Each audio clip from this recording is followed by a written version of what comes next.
I think that kids should be given the space to feel their feelings. If they're going to cry, if they want to punch something like a pillow, they need to have an outlet for how to express their emotions. It could be beneficial because then they can go to school and then they can understand their emotions better versus getting in trouble for misconduct. What's crazy about this is we have this expectation for children to regulate their emotions, but we don't even regulate our emotions well as adults. And I'm like, that's just an unfair. I'm so excited because not only is she amazing what she do, she is a sister. She is a soror. So shout out to the amazing deltas out there. We got to represent. Always. So, wanted to come in with that first, but I want to allow you, Miss Moore, to just give the people just a little taste of who you are, because we're going to get into that, of who you are and what you're doing. Okay. Well, I am a licensed therapist. I work with primarily couples, to be honest. That's like my sweet spot. I love couples. But in general, just a mental health therapist, just trying to encourage people to be well, nurture their mental health, because it literally shows up in every single area of our lives. Not really a coach or anything. Love basketball enthusiast, play basketball in high school as well as other sports. Big fan of the W, big fan of just basketball in general. Recently started covering some WNBA content on my IG just because the reason why I did that is because I saw that it was taking like a negative turn with all the new attention. And I'm like, no, the W has been amazing. And I want to make sure we keep it positive and highlight just the talent in that league. And so that's something I've become like newly passionate about, just making WNBA content. Other than that, just happy to be here and ready to get started. And she's definitely doing that. I'm loving the content on there. You know, if you are like, again, as she said, for the W, and also you want some laughs. That's the good thing, because you make it engaging and laughing from that part. So I love that standpoint of it. So going into that, what made you get into the mental health field though? I've always been curious about human behavior, but I think if I can think of like a specific moment, like I had to answer this question when I wrote like my essay to get into graduate school. And I think about when I was in like second grade, and one of my classmates, we were in the auditorium for like a play or something, and they literally like came down, they told her mom passed, and then it was just like, okay, what now? And the next day she was like at school, like nothing had happened to her. And obviously she was completely different. And I think about that moment all the time, because I'm like, we just needed somebody to talk to. And I always just think about how they just pushed physical health and PE and no mental health. It's equally important. And so I was like, I'm on the mission to change that narrative. And also I did some research on just the importance of mental health in the school setting when I completed my doctorate, specifically for African-American students, because our students, specifically in America, but in the state of Texas, 1 in every 6 Black or Mexican boy is funneled straight from school into the prison, called the school to prison pipeline. And those kids just need a place to go process their emotions and learn a different behavior so that they can change it. So you're like punishing kids for misbehaving, but you're not showing them emotional regulation or how to improve their behavior. So it's like a lose-lose for the kids, because we're not catering to their mental health from early on. We literally have to start in preschool with social emotional regulation and things like that. So I'm on a mission to try to change that and hopefully encourage schools to start taking on like a mental health curriculum and making it a part of it every day for these students, because we can't keep setting them up for failure like this. I love it. And I'm glad you said with the emotional regulations, which that's a while ago I used to really push that, and now I'm revamping. Actually, I've been doing that the past 2 weeks to go back to the social emotional learning aspect so people can really understand and identify with it. I know for people that possibly parents that, here that are listening, it was so much up and down about what social emotional learning, is it effective or not effective, but it's about understanding what it is to know that we use it in daily life. But if you're not taught how to use it, so going into that, because we right there at that sweet spot of kind of just giving the people or just that parents listening to the importance of how those social emotions can actually make a positive impact in their child life, or things you've taught to some parents. Well, one, parents have an extreme expectation on their children to regulate their emotions, even though they're not saying regulate your emotions. So if a child misbehaves, a parent will automatically say, you know better, or you shouldn't be doing that. well, if they have emotions, they need to be able to get the emotions out. And since they have not been taught how to regulate their emotions, then they're going to throw a tantrum, or they're going to throw something, they're going to hit, because that's them expressing these big emotions that they're feeling. So our jobs as the adults in their life is to teach them healthy coping skills on how to express their emotions or how to manage their emotions, such as deep breathing, such as counting to 10, even just pausing and just thinking, just teaching them that. That's literally what emotional regulation is. We literally use it every day. Most And definitely, most definitely. yeah, and we have what's crazy about this is we have this expectation for children to regulate their emotions, but we don't even regulate our emotions well as adults. And I'm like, that's just Ooh. an unfair expectation on a 3-year-old to, like, one, to sit in circle time at preschool, to just sit there and not move. Their Right, brain development doesn't work like that at all. They need to move around, they need to bounce around, and that's them just having big emotions or little emotions, and just teaching kids that their emotions matter. right. We go wrong as adults or as parents when we tell children something like, "Oh, don't cry." You're literally teaching them not to feel their feelings when you tell them not to cry. Definitely. Mhm. Crying is an expression of a behavior. And I mean, crying is an expression of an emotion. And sometimes it's sadness, sometimes it's happiness. And I think that kids should be given the space to feel their feelings. If they're going to cry, if they want to punch something like a pillow, they need to have an outlet for how to express their emotions. It could be beneficial because then they can go to school and then they can understand their emotions better versus getting in trouble for misconduct. That's really I one love of the biggest important. That's one of the most important things of emotional regulation. It's very important. I hope you guys got that of Jazz and that small tidbit though of Mhm. everything that is needed and why Mhm. on it. But we're not gonna skip past the part of what you said that when adults don't even know how to handle their Exactly. emotions, but we're expecting kids to handle emotions. And as you said in the beginning, you actually work with also adults as well. Mhm. I used to So be at a preschool though, so I just stopped the preschool job in 2022. So I was the director of what a program called Families Empowered, or Empowered Families. And what we were trying to do was teach the families how to empower themselves, the parents how to empower themselves, so they can then empower their children through social emotional learning. Because if you have an empowered mom and empowered dad, then you're going to have an empowered child, and they're going to move through the world with this confidence on how to manage their emotions. And we have, honestly, we have to teach this, especially to like Black children, because they cannot get unruly in school like any other kids sometime, or they will get mhm, kicked out of school. And that's kind of like one of my missions here, is to just decrease that school to prison pipeline, just bring attention to it. So it starts at home with the parents teaching their children how to manage their emotions. And how do we do that as adults? Is creating safe spaces for them to express their emotions. yeah. That's how we do it. So are we also saying creating those safe places for the parents too? I Yes. just okay. So creating those, so with the work that you said you're doing, because you're working on to expand that, can you kind of go in and just what detail you can? Because we know sometimes God tell us you can't get everything got down to is done. Uh, the work you're doing in that area, because I am intrigued about that, what you're Okay. doing, so we can be of help to the parents as well. Okay. So the work I was doing in that area, when I was working as a director at a preschool, we were trying to build out a program to where if your child went to school here for preschool, every parent had to come in and have an interview with the therapist, which was me.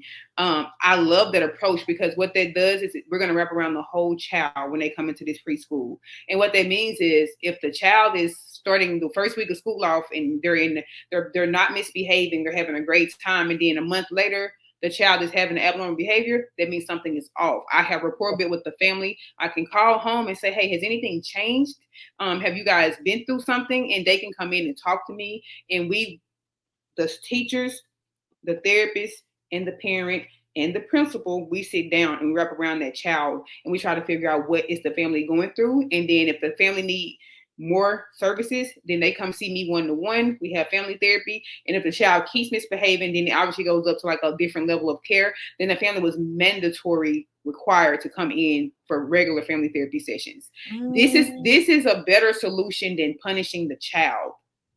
But this was a preschool, it wasn't a part of the public education system. We need this type of approach throughout America for our public schools, for real. yeah, the wraparound. Mhm. And she's basically telling you guys that, and I love it because you're explaining, because being in the field of mental health too, we understand the importance of not Mhm. just one, but the whole family, that The whole you family. cannot just help one kid at one parent. Everybody must be involved to receive the Yes. service, to provide that. So what you guys was doing was just amazing with that, and to hear it though. And for you guys, that was something that's in Texas, just letting y'all know. Yeah, we On love what it. you said, we need that everywhere to be able to effectively help our, especially the Black and Brown community. Mhm. So, and you said it was. So, is this something that you're still implementing and doing those things with just clients that you work with now? I am no longer a part of that program for other reasons. But in my own practice, I work with couples and they help children. But I have actually worked with athletes who dads were their coaches, and it was a very interesting experience. 16-year-olds, sports that you wouldn't even think that I guess was competitive. I had a competitive golfer. She was a young lady, and Yes. I didn't even know golfing was that competitive like that. So I learned a lot, but anxiety and the anxiousness around it all, it was a lot. So her mom recognized that she needed to go talk to somebody. Her dad, which was also her coach, I think he was struggling with just being the coach, and dad was not showing up, and Yeah. mom had to advocate for their daughter, and that's what needs to happen. If you are parents of an athlete and one parent is harder on the athlete than they need to be, then you have to advocate and say, okay, you can push him or her, but we have to hold some space and give some grace, because also this is a game. Although we're passionate about it, let's hold some space for the anxiety, because let's be real. Like, as a former athlete, I didn't know what it was back then, but no matter what, before every game, I was anxious, no matter what. We always had to use the bathroom. Yes, Something was going on. Like, yes. it was like, what is really going on? But we knew it was something, but we really didn't understand it. The adults failed us. That's just the truth. The adults failed us. I don't know if it's a society. It is a societal issue for us as Americans to neglect our mental health. It has been neglected for way too long. And the reason why you're seeing more people talk about it is because it's not sustainable to continue to move on like you don't have no emotions. We're human. We have emotions, 100%. Most definitely. Most definitely. And I love you moved into that sports area. So moving into that sports area, Mm-hmm. how important it is to still get some form of, and I know we stray away from it within our culture community, of therapy, but say therapy or coaching as it relates to developing into that successful sports player. Mm-hmm. Because once we say that you need help or you need some Mm-hmm. sort of service, people Mm-hmm. say, oh, something is wrong with you. Oh, But being 100%. that you work with athletes and you seen that, especially because there's a lot of people now coaching their child that Yes, understand that's a that, big thing now. yeah, of Mm-hmm. the effect that it can cause as well. Hmm. I have worked with some athletes. That's not the bulk of my practice, but just being a therapist in general, it is very important for athletes to have mental health care, because they put a lot of pressure on themselves physically, and sometimes I think Kevin Durant was talking about this in an episode, and he was in some episode, and he was saying just how much work he was putting in, but he wasn't seeing the outcome of anything, because his he wasn't locked in mentally, so he didn't believe in himself, so he could not see the fruition of his work because it was not showing up on the court. What that means is therapy is not just for what people would think these big issues. You can go to therapy for low self esteem, low self confidence. Therapy can help you develop positive self talk so that you can empower yourself as you go engage in your games. Because we kind of been taught to shame ourselves and talk down Right. on ourselves as a form of motivation. But that's just an element of shame. And I know we think shame works, but it doesn't work. Shame does not work. It Mhm. doesn't work. So therapy can help with positive self-talk and help you process your emotions, with a licensed professional. They're not your coach, they're not your teammate. Um, there's somebody there that can just help you unravel what's going on up here. You can even weigh out the hypotheticals. Okay, what if I win? What if I lose? That therapist can help you process those type of thoughts Right. for sure. Definitely. And so many sports players, you guys, if you're not really looking into, or what shall I say, if you say that you're a sports enthusiast, or if you have certain players, study up and look at that. You know, Mm-hmm. they talk so much about now, thankfully, that it's becoming more familiar, Mm-hmm. more talked about, the things that they struggle with and the things that they are going through. You can just look at somebody like, John Moran, the stuff that he's going through, that is stuff that is happening in childhood that is coming back up that he's Mm-hmm. fighting through as a Mm-hmm. young Black athlete to still develop. Do I continue to say, my homeboys, I got to serve them right, but I Mm-hmm. also want to be a leader? And that can be so hard and Mm-hmm. challenging. We may not see that, but when you have someone that's grown up in a certain area, and I would say myself, yes, I play sports and the things that I do now. I have teammates now. I love them to death. I call them sisters, but it's some teammates that still in that hood, in that area. So when Mm-hmm. they see the things they're doing, they're like, yo, you different, you this. So I Mm-hmm. still want to show them love, but it took me a mental part to distance from them because I felt so bad. I was like, oh my Mm-hmm. God, like these Yeah. are my girls. We've been ride or die. No, for sure. That is a common um theme in our culture and community, especially with the professional athletes. And I'm going to say specifically the Black male athletes. Just thinking about some of them, John Morant, other Black male, I think Black men in general, when they make it or they become successful or the most successful people in their circle, they feel an obligation to stay kind of connected to things from their past that may no longer be serving them. They've outgrown these spaces because they start to feel guilty, like you said, like you feel guilty for moving on or for growing. So you kind of don't want these people to think that you've changed or you're better than them. And I think that's an internal conflict that can definitely be processed with a therapist. But if they don't get a hold on it, you will have things like what John Morant was going through. He was forced Mhm. into therapy. And when people are forced into therapy, I don't think It's therapy is beneficial. hard. I Yeah. don't think it's beneficial. And even just thinking about Draymond Green and his anger issues. Yes. I always like I saw Draymond differently. I know people were upset with him. I'm just like, Draymond sat down with Deepak Chopra, and that's a meditation artist, but that's not what he needed. He Mhm. needed to sit down with a therapist first. Then the meditation would have been the intervention. So I think we have to be honest with ourselves about that stigma about therapy, because therapy should have been his first step, Right.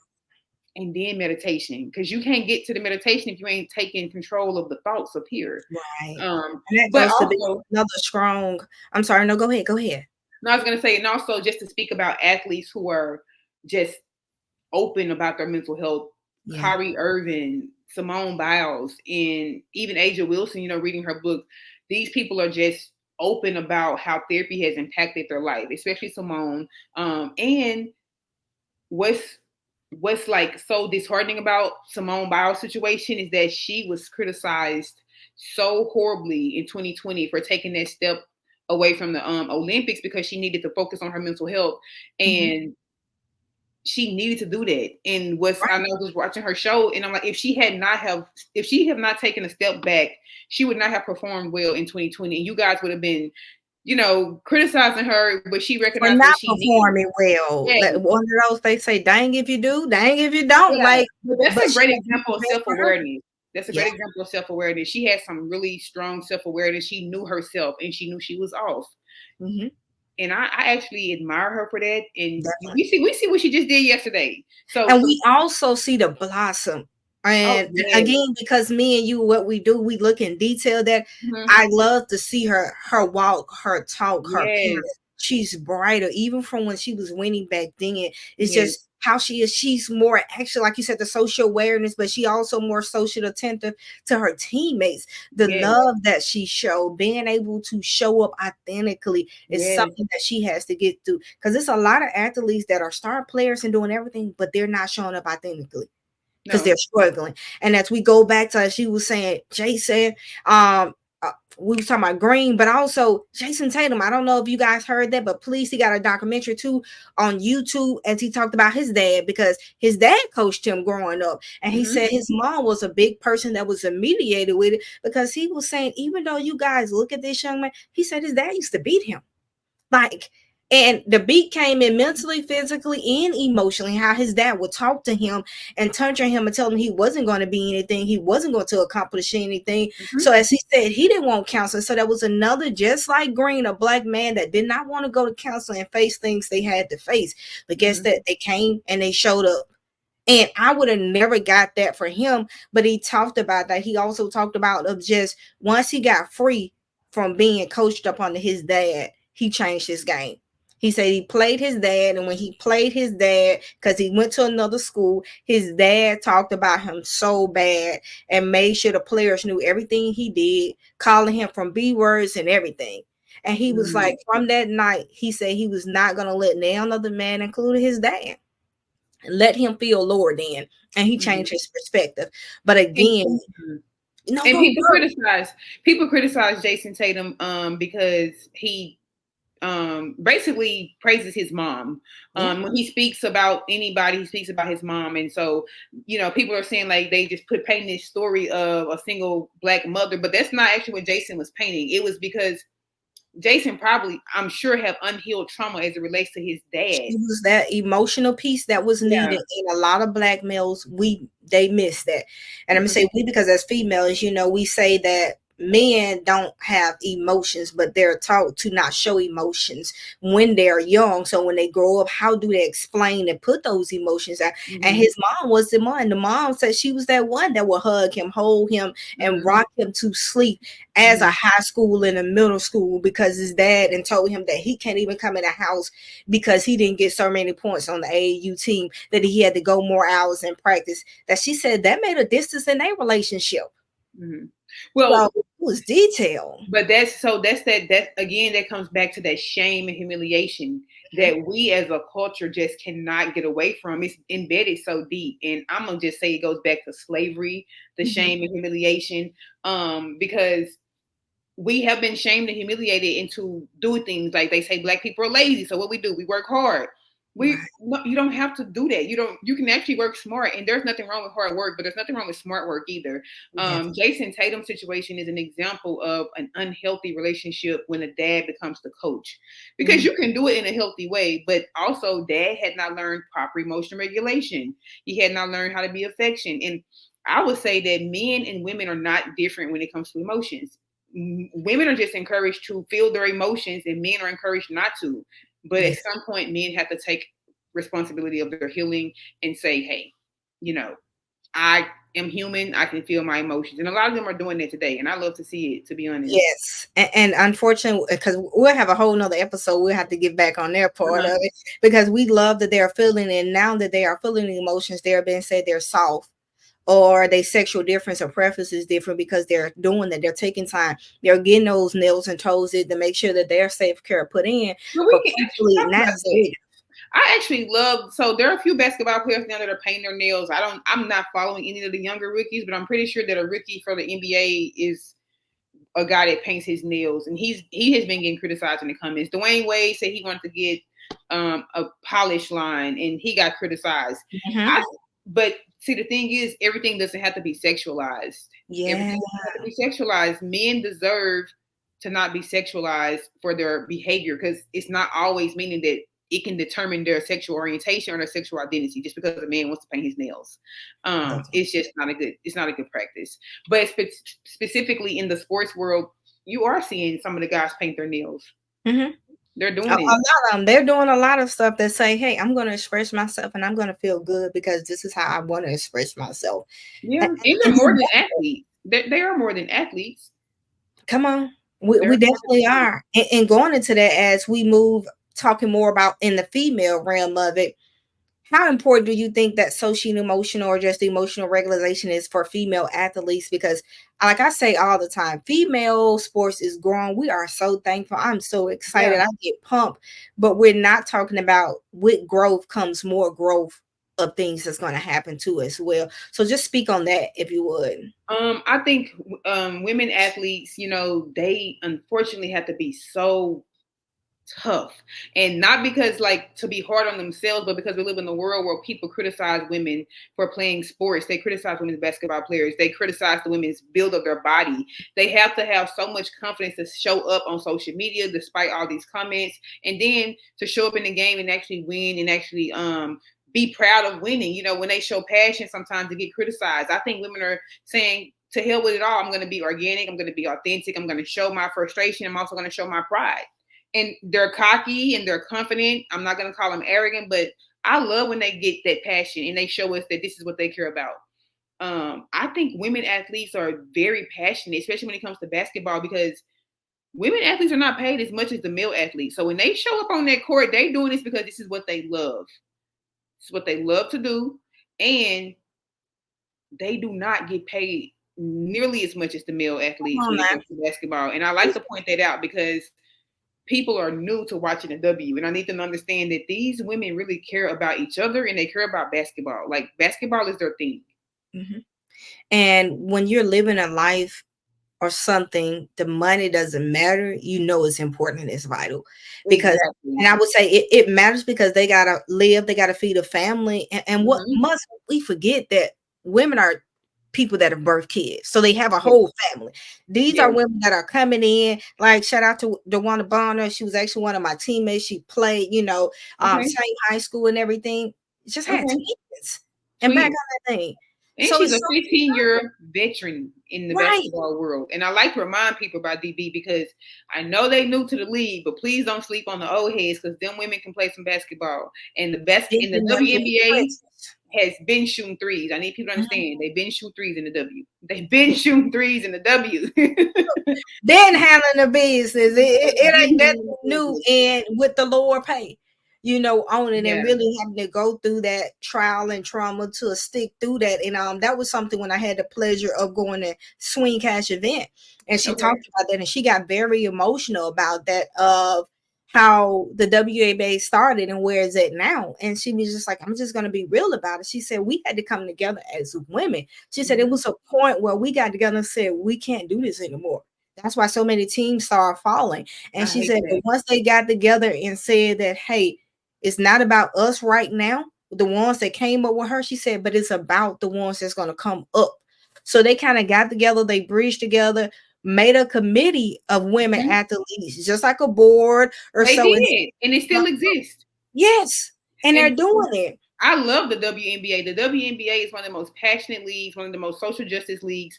Yes. Those women stood up for things politically, Mm-hmm. and they went against some higher ups, and they did it collectively because they have integrity and they Yeah. have passion. And it was black and white women and all other races. They stood together like sisterhood. And I like to point out that because I need people to understand that the WNBA, like you see them on the court, they getting feisty, but then women care about each other. Okay, that's a whole sisterhood.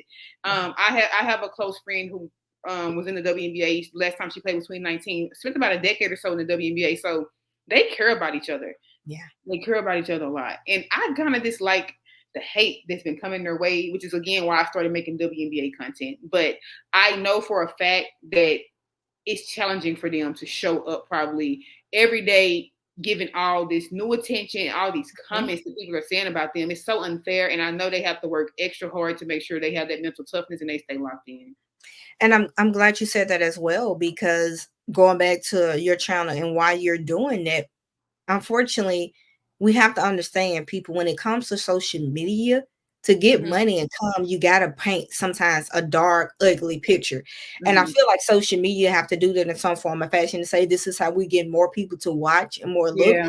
I'm hoping at times that can change and they can just celebrate women for just being women and playing sports and being athletic, and Mm-hmm. also women that goes out, work, practice, and train just like anybody else without having to crucify, put one player because she's black or white against another For sure. just to build and just say, hey, these women are just out here playing. And that goes to the rugby too. Shout out to the rugby team that just won, Yeah. all them. And they spoke about that. Like, we just want to be noticed for work we put in just like anybody else. Yes, the rugby On team that. definitely just won I think one of their first medals in a long time. But I love seeing them, and they were really excited. And they Mhm. also face, criticism about their body builds and their Yeah. faces. I seen, and it's just unfair. But these are the things that women have to go through as athletes on this higher Mhm. stage. That affects their mental health when you're criticizing their bodies, when you're telling them that they're too masculine. That's just not information that they need to hear. Like they're athletes, their bodies are going to reflect them being an athlete. And not to also mention that if a woman was obese, they would still have something to say. So Still. now she has an athletic body, you still not pleased. So this is why I think some of them are just like, I am going to live for me. I am going to play for me. And I am going to go to therapy. I'm going to take care of my mental health for sure. Definitely. Because like I said, people gonna talk regardless. They're gonna fight. regardless. And going into that, because we want to make sure you guys that we having a great conversation. This is how I want for us to just talk, Yeah. but we don't have to have Ms. Moore to come in and just give us some more game. But as we talk about body image and self-esteem, we want to start, ending up on that of just giving some words to that female athlete that is struggling because she is an athlete, but her body is not fully figured, or she's overweight, or some things that she can do emotionally to just better herself and not give up, because it is hard. And then we're talking about WNBA, but we talking about high school to middle school girls Oh, of what yes. they're doing that keeps. Yes. Again, that's why the numbers are so low in sports. But I'm gonna let you have it and just give them. I think the most important advice or words that I can give to any girl or woman about our bodies is that our bodies do more for us than present itself as for the male gaze or anybody's gaze. Your body does more for you. It wakes you up in the morning. It allows you to go to the restroom. It allows you to get on your knees and pray. It allows you to play. It allows you to play this game. And so it's more so about what the body does for you versus what the body looks like to other people. I think that you have to change your perspective on your body and understand that if we all ate the same thing and all did the same workouts, all of our bodies would still be different. Yeah. All of our bodies would still be different. And also you can change your body. Like if you don't like your body, you can change it. But you can also love the body you have while also working on the body you want. There are ways around it. But if you know that you're struggling with body image, I always encourage people to just think about what the body does for them. What does your body do for you? It allows you to do certain things, whether that's talk on the phone, like your body just do so much for you, then present itself for the male gaze or anybody's gaze. And also, it's okay to speak to your body and tell your body you love this body. I love what you do for me. I think the best way to get a healthy body image is to practice gratitude for what your body does for you. That's my because our body does so much for us. Yes. I like that. I didn't have that perspective, but like you said, just looking at it, being thankful for what you do for me, body, because some people body, they're not able to get up and they're not able to move. Exactly. So for you to be able to get up and move up and down that court, I used to tell people, they be like, you love the big men. Yeah, I love my big men. I love my guards, but my big men, because they gonna hustle, they got to do a little bit more to get up and down that court, and they gonna do it and they gonna bust their tail. But so, also fitness don't have a shape though. I love to tell because there are people who are really, really small and there are people who are really, really big, and the big person can actually beat this person 100-meter dash. Because right about that, put me on the court now, and they be like, Coach Perry, look now. Just because I tell people, just because I'm small, I still got some weight up under here. My body still. So I love what you said that as well. So lastly, to the parents, what is one advice you want to give to them on how to support their female athletes that may be struggling through that emotional crisis? What can they do? I think the best thing you can do is take an active interest in their thought processes about the situation. See what's wrong, what are their thoughts, and then if it's too much for you to handle, say, okay, are you comfortable talking to a therapist about it? Because maybe that'll be better for you and you can have a safe space to talk. But speaking of emotional crisis from middle school and high school female athletes, I don't think it's talked about enough how when athletes maybe graduate high school and then they no longer have sports, that leads to some depression, some anxiety, and people feel like they don't have any purpose. And that also leads to some type of mental health crisis. I have experienced that with some of my young adults in the therapy room because this is all they know and they want to go to that next level. But unfortunately, everybody do not go to the next level. Yeah. And that's another way in which mental health in athletes trying to figure out, okay, how can you pivot and keep sports a part of your career or your next stage in life? That's also an area that I think I have seen in therapy, and also an area that I would like to talk more about, in the future, or just people to think about, like if you have a young athlete, help them think about, that next level, going to the pros or going to college, but also thinking about other careers in which they can have this same, adrenaline rush with sports. That's very important. They need purpose. Sports has been their purpose. So how can we continue that at the next level? Purpose after sports. I love it.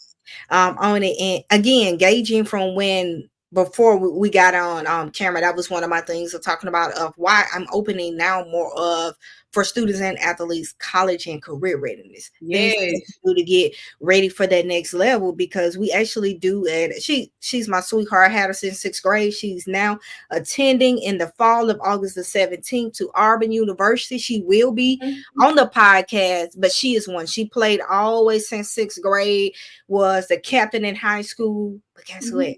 She no longer has sports. So I've been working with her not only because I coached her, but now coaching her on this level. And like I said, it's been challenging. So she will be going to talk about her challenge, even though she's excited. She was a very intelligent girl. And I Okay. always teach that in my players that make sure education, because you are a student athlete. Yes. And there she got a full ride on engineer scholarship. Okay. So sis bad. I'm excited for, push Okay. her, but that level when it got to senior year and she wasn't getting those calls and people wasn't, it was a time for her. Her parents was kind of like, it's okay, you can just do something else. And I was like, it's not that easy. Yeah, she just had to sit and process it with somebody. Because that's a grieving. That's grief for those athletes. That is Yes. grief, because there's more to grief than death. When we lose something that we love, such as sports, people actually, that's like a death to them. That is Yeah. grief, and it's a loss, and it can eat people up. It really can. It can eat people up. That's what we're gonna come back on, y'all. That's what we're gonna have her back on and talk about that part of, because everybody think grief is one thing, but we want to come back on and have you to talk Oh, for about sure. that. But like I That'll be said, a we good don't want one. to give them too much. For So sure. let them know, where can they find you, how can they connect, if they want to work with you or get service from you. Let the people know. You can follow me at The People's Therapist on IG. You can Google my name and you can find my website and I'll pop up. My business is called Therapy Matters. I also have a podcast called Sisters in Therapy. That's SISTAS in therapy. So that's also on IG. And yeah, that's where you can find me. We have a podcast on Apple. So subscribe to it, and a YouTube channel, Sisters in Therapy Pod. Let's go, sis. We will definitely do that. And you guys, everything will be down at the bottom of the show notes. So you will be able to see all her information so you can connect. Most importantly, just connecting can just be hit the follow button. Oh, Get that yeah. Hit information. the Follow follow her. button for sure. Yes, we want to make sure of that. So again, we thank you for just blessing the podcast and coming on. But Okay. y'all know what it is. It's your girl, Coach Perry. Don't just talk about change, be a doer of change. Why? Yeah. Because you deserve it. Now let's go. See you on the next one.